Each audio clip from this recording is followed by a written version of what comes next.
और यह घटना रामकृष्ण नगर थाना क्षेत्र के धनजी कॉलोनी की है। डकैती कांड के मुख्य मास्टरमाइंड दिलीप को पुलिस ने गिरफ्तार किया था और पूछताछ के दौरान उसने ही सिपारा कृषि फार्म में हथियार छिपाकर रखने की जानकारी दी थी। तो पुलिस टीम पर दिलीप की निशानदेही पर हथियार बरामद करने के लिए पुलिस पहुंची थी कृषि फार्म और वहां मुठभेड़ शुरू हो गई। तो मुठभेड़ में तो बाल बच गया है, पैर में गोली लगी है, तो ऑपरेशन लंगड़ा करके ही पुलिस ने छोड़ दिया। नहीं तो अब सम्राट तो बोल चुके हैं कि अपराधियों को गाड़ देंगे जमीन में। सम्राट राज्य में शुरू हुआ एनकाउंटर, पटना में अपराधी को दौड़ाकर मारी गोली। नमस्कार, आप देख रहे हैं सिटी पोस्ट लाइव, मैं हूं ऋषि। बिहार में सम्राट चौधरी के मुख्यमंत्री बनने के बाद पुलिस ने अपराधियों के खिलाफ कार्रवाई तेज कर दी है। पटना के जगनपुर थाना क्षेत्र में बुधवार अहले सुबह पुलिस और अपराधियों के बीच मुठभेड़ हुई। मामला बेउर थाना क्षेत्र के सिपरा से सटे कृषि फार्म का है, जहां पुलिस टीम पर फायरिंग के बाद जवाबी कार्रवाई की गई। इस मुठभेड़ में ज्वेलरी शॉप में डकैती कांड के मास्टरमाइंड दिलीप के पैर में गोली लगी है। इस पर चर्चा के लिए हमारे साथ हैं श्रीकांत प्रत्युष सर। सम्राट के सीएम बनते ही अपराधियों ने सम्राट चौधरी को चुनौती दे दी है। देखिए, सम्राट चौधरी गृह मंत्री बने तो भी चुनौती मिली और नीट छतरा हत्याकांड ने सबको झकझोर कर रख दिया। सवाल भी उठे कानून व्यवस्था को लेकर। अभी तक उस मामले में कोई ब्रेक थ्रू न तो बिहार पुलिस को मिला है और न ही सीबीआई को। नई सरकार बनने के बाद जब वो मुख्यमंत्री बने हैं तो भी आपराधिक वारदातों में तेजी आई है और लग रहा है कि अपराधी सम्राट सरकार को चुनौती दे रहे हैं, खुली चुनौती दे रहे हैं। तो सम्राट सरकार ने भी अब उनकी सलामी का जवाब देना शुरू कर दिया है। आज पटना में 2:30-3 बजे सुबह में पुलिस ने दौड़ा कर एक अपराधी का इनकाउंटर किया है। अपराधी की मां पहुंच गई घटनास्थल पर तो जान बच गई।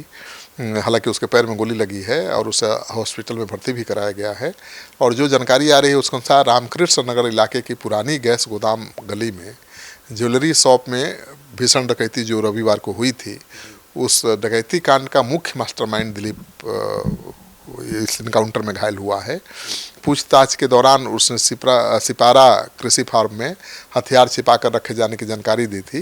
पुलिस टीम दिलीप की निशानदेही पर हथियार बरामद करने के लिए कृषि फार्म पहुंची थी। इसी दौरान आरोपी दिलीप ने अचानक पुलिस का बंदूक छीनकर फायरिंग शुरू कर दी। जवाब में पुलिस ने भी कार्रवाई करते हुए गोली चलाई। उसके एक पैर में गोली लगी, तब तक उसकी मां पहुंच गई छाती पीटते हुए और वो बाल बच गया, तो घायल है, अस्पताल में भर्ती है।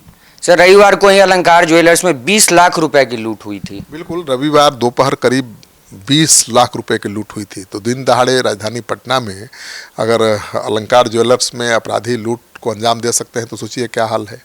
तो सम्राट चौधरी को खुली चुनौती थी दिन दहाड़े लूट की घटना को बर्दाश्त देकर, लेकिन पुलिस ने भी इस चुनौती को स्वीकार किया और अपराधियों ने बंदूक दिखाकर जिस तरह से दुकानदार और कस्टमर को बंधक बना लिया था और विरोध करने पर दुकान मालिक के साथ मारपीट की थी, उसके बाद इलाके में दहशत फैल गई थी। खबर है कि बदमाश 5 से 6 मिनट तक भीतर लूटपाट करते रहे और फिर फरार हो गए।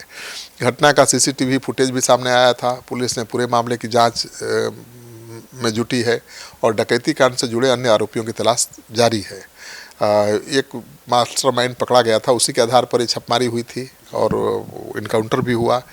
इलाके में सुरक्षा बढ़ा दी गई है। पटना के फुलवारी शरीफ अलंकार ज्वेलर्स में रविवार को ये लूट हुई थी और बताया जा रहा है कि बाइक सवार आए थे अपराधी, 5 की संख्या में थे। लक्ष्मी अलंकार ज्वेलर्स की दुकान पर पहुंचे थे। सभी अपराधी हेलमेट पहने हुए थे, तो पहचान भी मुश्किल थी, लेकिन पुलिस ने इनकाउंटर को अंजाम देकर ये जता दिया है कि भाई अब सम्राट की पुलिस चुपचाप हाथ पर हाथ रख बैठने वाले नहीं है। सर, पुलिस ने बहुत जल्द इस केस का अनुसंधान भी किया है। हाँ, सभी अपराधी हेलमेट पहने हुए थे, किसी का चेहरा नज़र नहीं आ रहा था। फिर भी पुलिस ने इस घटना से जुड़े एक व्यक्ति की पहचान तो कर ली और उसी की निशानदेही पर छापा मारने गई थी जहां इनकाउंटर हुआ है। घटना की सूचना मिलने के बाद रामकृष्ण नगर थाने की पुलिस और सदर पुलिस अनुमंडल पदाधिकारी रंजन कुमार मौके पर पहुंचे थे और पुलिस ने घायल दुकानदार का बयान भी दर्ज किया था। सीसीटीवी जो आसपास लगे हुए थे उसके फुटेज से अपराधियों की तलाशी शुरू हुई थी। और यह घटना रामकृष्ण नगर थाना क्षेत्र के धनजी कॉलोनी की है। डकैती कांड के मुख्य मास्टरमाइंड दिलीप को पुलिस ने गिरफ्तार किया था और पूछताछ के दौरान उसने ही सिपारा कृषि फार्म में हथियार छिपाकर रखने की जानकारी दी थी। तो पुलिस टीम पर दिलीप की निशानदेही पर हथियार बरामद करने के लिए पुलिस पहुंची थी कृषि फार्म और वहां मुठभेड़ शुरू हो गई। तो मुठभेड़ में तो बाल बच गया है, पैर में गोली लगी है। तो ऑपरेशन लंगड़ा करके ही पुलिस ने छोड़ दिया, नहीं तो अब सम्राट तो बोल चुके हैं कि अपराधियों को गाड़ देंगे जमीन में। तो सम्राट सरकार में अपराधियों को लंगड़ा इनकाउंटर के तहत लंगड़ा बनाया जा रहा है, तो आप क्या सोचते हैं इस डिबेट पे? अपनी राय हमें कमेंट बॉक्स में जरूर दें और देखते रहें सिटी पोस्ट लाइव। धन्यवाद।